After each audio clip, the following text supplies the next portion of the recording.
अनाथ होने के बावजूद मधु एक पढ़ी लिखी आत्मसम्मानी लड़की थी। वह सरकारी स्कूल में टीचर थी। सभी उसकी प्रशंसा करते थे। एक बार स्कूल में वार्षिक मेला लगा, जिसमें चेतन, स्कूल के प्रिंसिपल का बेटा, जो उसका दोस्त था, मेले में आया। चेतन एक इंजीनियर होने के बावजूद भी कामचोर और आलसी था। उसने मधु को देखा। चेतन, यार, ये लड़की कौन है? सब कुछ अकेले संभाल रही है। दोस्त, यार, बड़ी आत्मसम्मान वाली लड़की है। देख ले, अनाथ होते हुए भी यहाँ तक पहुँच गई। जल्दी ही प्रिंसिपल भी बन जाएगी। चेतन, सरकारी टीचर, वाह, ऐसी लड़की से शादी हो जाए तो क्या कहना। घर आकर चेतन ने मधु के बारे में अपनी माँ को बताया। माँ ने चेतन की बात चलाई। प्रिंसिपल के बेटे की मध्यस्थता के कारण ये शादी पक्की हो गई। मधु की सहेलियां उसे चिढ़ाते हुए बोली, क्यों मधु, तो ये तेरे सपनों का राजकुमार है। तू तो कहती थी किसी ऐसे वैसे से शादी नहीं करेगी। मधु, ये इंजीनियर है, अब इसके साथ मैं अपनी दुनिया बसाऊंगी। तुम सब मुझे दुआएं दो। मैंने लड़की से बात की है, उसे कुछ भी नहीं चाहिए, सिर्फ एक अच्छी लड़की के सिवा। सादगी से शादी करके चेतन मधु को घर ले आता है। मधु इंजीनियर की पत्नी बनकर बहुत खुश होती है। शादी के अगले दिन चेतन की माँ उसे जगाते हुए कहती है, चेतन देख, अब घर में बहू आ गई है बेटा, अब अपने लिए अच्छी सी नौकरी ढूंढ ले। इस तरह घर में पड़ा रहना अच्छी बात नहीं है। बेचारी क्या सोचेगी। चेतन, अरे माँ, इसलिए तो बिना दहेज लिए उस अनाथ से शादी की है, वरना क्या मुझे लड़कियों की कमी थी। मेरे से नौकरी नहीं होती माँ, अब तो मधु ही नौकरी करेगी। माँ, हे भगवान, कैसा बेटा दिया है, बिल्कुल अपने बाप पर गया है। समझ नहीं आता बहू इसके साथ जीवन कैसे बिताएगी। माँ के ताने सुनकर चेतन अपने कमरे में आ जाता है, जहाँ मधु उसका इंतजार कर रही होती है। मधु उससे पूछती है, सुनिए, मेरी सहेली का फोन आया था। वो मुझसे पूछ रही थी कि आप किस कंपनी में इंजीनियर हैं। मुझे तो आपकी कंपनी का नाम ही नहीं पता। चेतन, देखो, मैं तुम्हें पहले ही बता देना चाहता हूँ, मैं कोई झूठा मक्कार नहीं हूँ। अच्छी खासी सरकारी स्कूल में टीचर हो, बढ़िया तनख्वाह आती है, फिर भला मुझे नौकरी करने की क्या जरूरत। आखिरकार घर में भी तो कोई देखभाल के लिए होना चाहिए। मधु, ये आप कैसी बातें कर रही हैं? खैर, चिंता की कोई बात नहीं है, मैं आपकी मदद करूंगी। हम मिलकर आपके लिए नौकरी ढूंढेंगे। चेतन, नौकरी नौकरी, क्या दिमाग खराब कर दिया। इस घर में तो चैन से बैठ नहीं सकते। और याद रखना, कल से तुम्हारी छुट्टियां खत्म हो रही हैं। मैं तुम्हें स्कूल छोड़ने जाऊंगा और वापस लेने भी आऊंगा। ये क्या कम है, आय बड़ी। चेतन के जाने के बाद मधु उदास हो गई। उसने सपने में भी नहीं सोचा था कि उसका पति बेरोजगार और कामचोर होगा। वो तो खूबसूरत सपने सजाकर ससुराल आई थी। मधु, मैं अपनी पूरी जिंदगी किसी कामचोर के साथ बर्बाद नहीं कर सकती। मुझे इस आदमी के साथ नहीं रहना, मैंने इन्हें छोड़कर चली जाऊंगी। सुबह होने पर चेतन मधु को स्कूल छोड़ आता है, लेकिन जब मधु को वापस लेने जाता है तो मधु आने से इनकार कर देती है।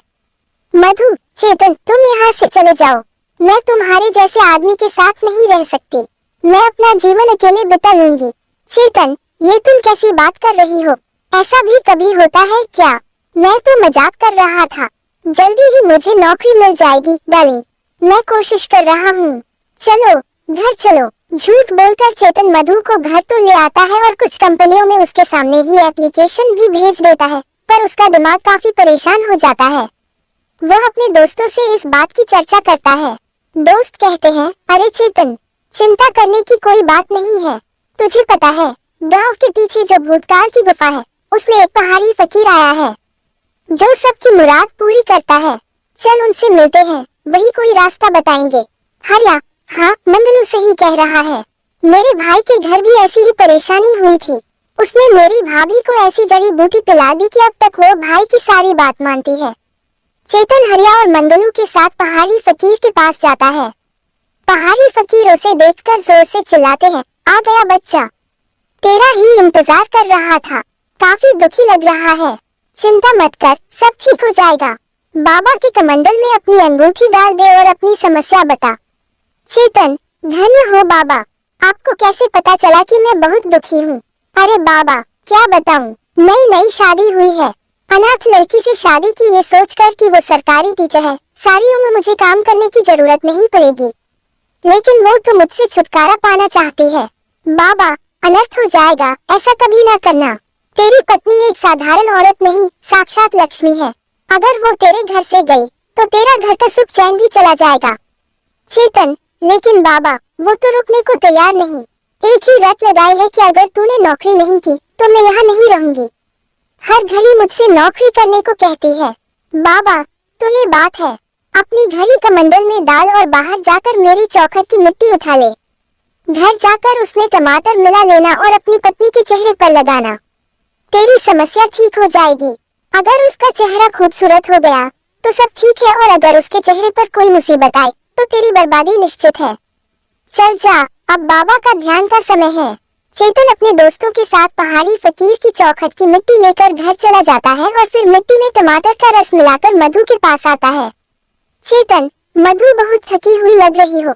ये देखो, तुम्हारे लिए दिल्ली से फेस पैक मंगाया है।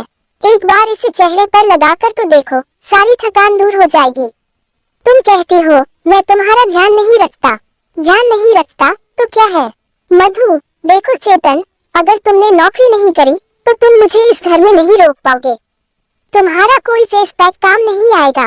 मधु मुंह धोने के बाद शीशे में अपना चेहरा देखती है। मधु, हे भगवान, ये क्या हो गया? मेरे पूरे चेहरे पर दाने ही दाने हो गए। हे भगवान, चेतन, तुम मुझसे बदला लेना चाहते थे। अब मैं यहाँ नहीं रह सकती। ये तो किसी चीज की एलर्जी लगती है।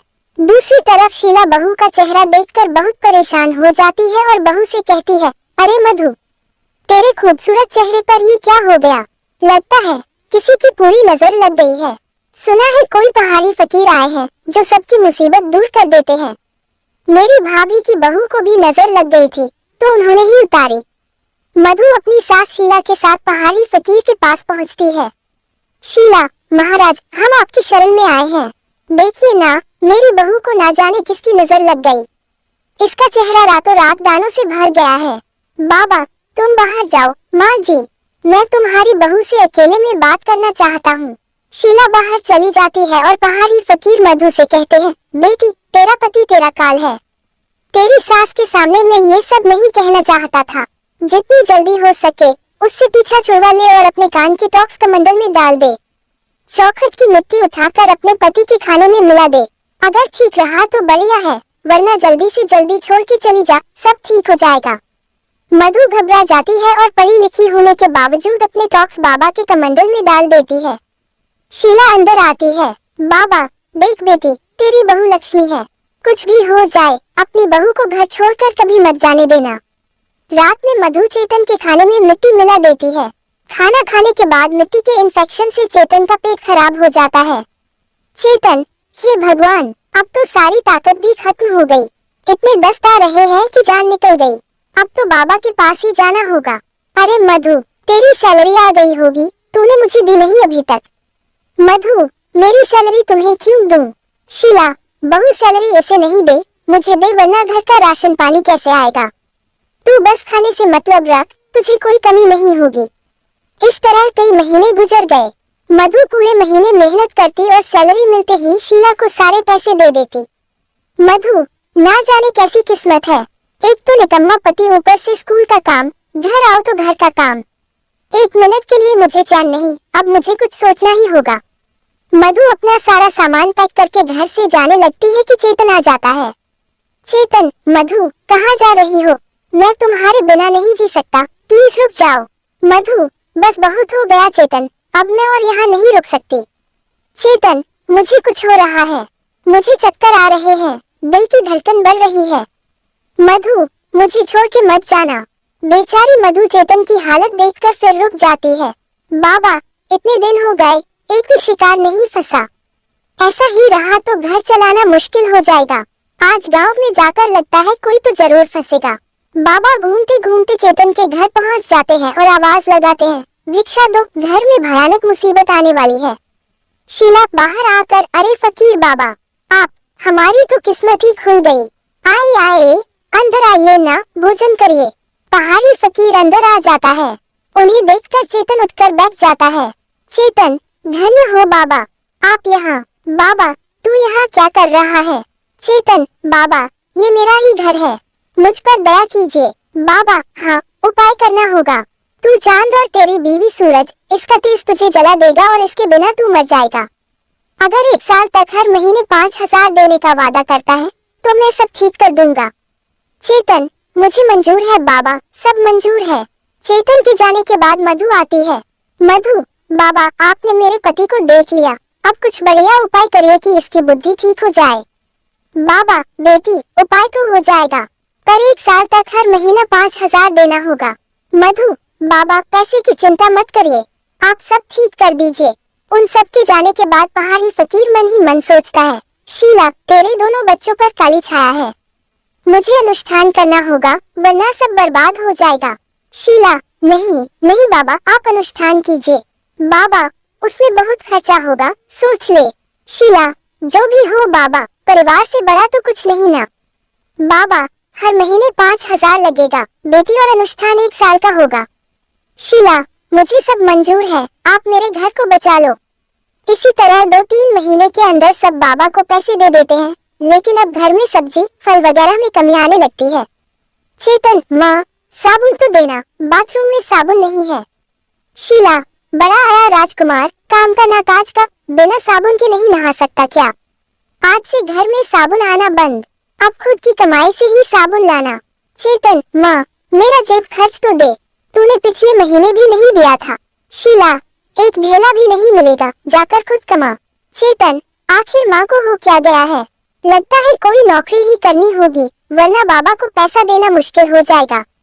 मधु, माँ पिछले 1 हफ्ते से घर में सब्जी भी नहीं आ रही। माँ जी, इतनी मेहनत के बाद सिर्फ अचार से काम नहीं चलता मेरा। शीला, अरे तो क्या मैं खा लेती हूँ। शीला, शर्म नहीं आती निखट्टू कहीं का, तू कमाता होता तो कोई मुझसे हिसाब ना पूछता। दूसरी तरफ पहाड़ी फकीर को हर महीने पैसे मिल जाते, अब बाबा रोज मलाई पकवान उड़ाता और चेतन के घर में गरीबी छाने लगी थी। अगले महीने मधु शीला को 5,000 रुपए कम दे देती है। शीला, अरे बहू ये पैसे कम क्यों हैं? मधु, माँ जी इनकम टैक्स के पैसे कट गए। चेतन, इस महीने मुझे 5,000 चाहिए, एक कोर्स कर रहा हूँ नौकरी के लिए। मधु, लगता है बाबा का अनुष्ठान काम कर रहा है। मधु, चेतन तुम चिंता ना करो, कोर्स करो, मैं तुम्हें पैसे दे दूंगी। चेतन, लगता है बाबा का अनुष्ठान काम कर रहा है। उन दोनों को प्यार से बात करते देख शीला को भी यही लगता है कि बाबा का अनुष्ठान काम कर रहा है। चेतन 1-2 जगह इंटरव्यू देता है और उसे नौकरी मिल जाती है। अब सबको विश्वास हो जाता है कि ये पहाड़ी फकीर की महिमा है। नौकरी मिल जाने के कारण मधु भी चेतन के साथ प्यार से रहने लगती है। अगले महीने शीला, मधु और चेतन अलग अलग बाबा को पैसे देने जाते हैं। मधु चेतन को देखकर चुप हो जाती है और वीडियो बनाती है। चेतन, जय हो बाबा, आपका अनुष्ठान तो काम कर गया, ये लीजिए आपके 5,000, बस अपना काम पूरा कर दीजिए। बाबा, कोई चिंता की बात नहीं, सब हो जाएगा।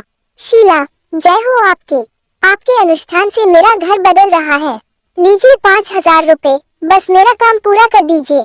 शीला के जाने के बाद बाबा अपनी विग उतारकर बीवी को बुलाता है, सूजी डार्लिंग बाहर आना, देखो तुम्हारा काम हो गया, आज खाना ऑर्डर कर दो पर नॉन वेज करना।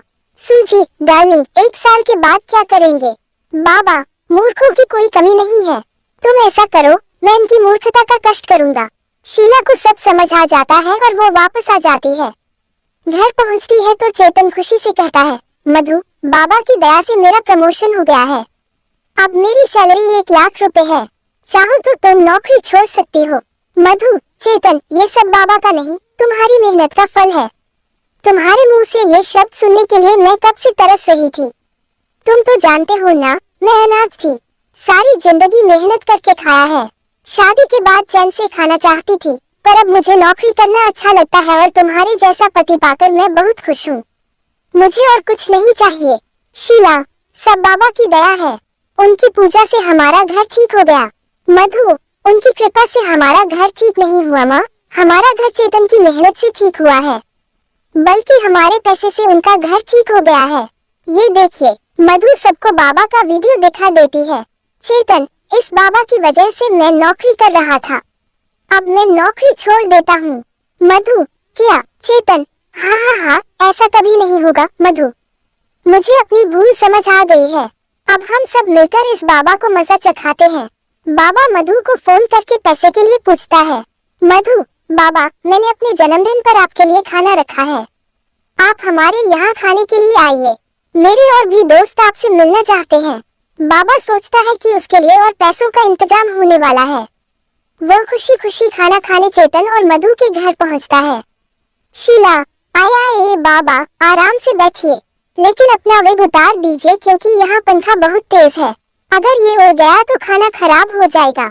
शीला की बात सुनकर बाबा घबरा जाता है और अचानक अंदर से मधु और चेतन पुलिस के साथ बाहर आते हैं। मधु पुलिस को बाबा का वीडियो दे देती है और बाबा को गिरफ्तार कर लिया जाता है। बाबा, अरे मूर्खों, ये सब क्या कर रही हो? मैं सबको भस्म कर दूंगा। नहीं जानते, मैं एक सिद्ध फकीर हूँ।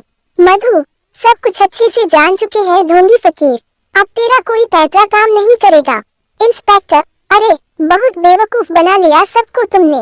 अब आ जाओ थाने में, कुछ दिन हमें सेवा करने का मौका दो। ले जाओ इसे, और आप सबका बहुत धन्यवाद जो ऐसे ढोंगी को पकड़वा कर हमारे सभ्य समाज में जो दिल से धर्म आचरण करने वाले लोग हैं, उनकी इन ढोंगियों की वजह से बहुत बदनामी होती है।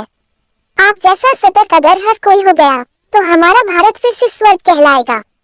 लेकिन बाबा के धोखे ने मधु के निकम्मे पति को हमेशा के लिए सीख देती थी। सब लोग खुशी खुशी रहने लगते हैं।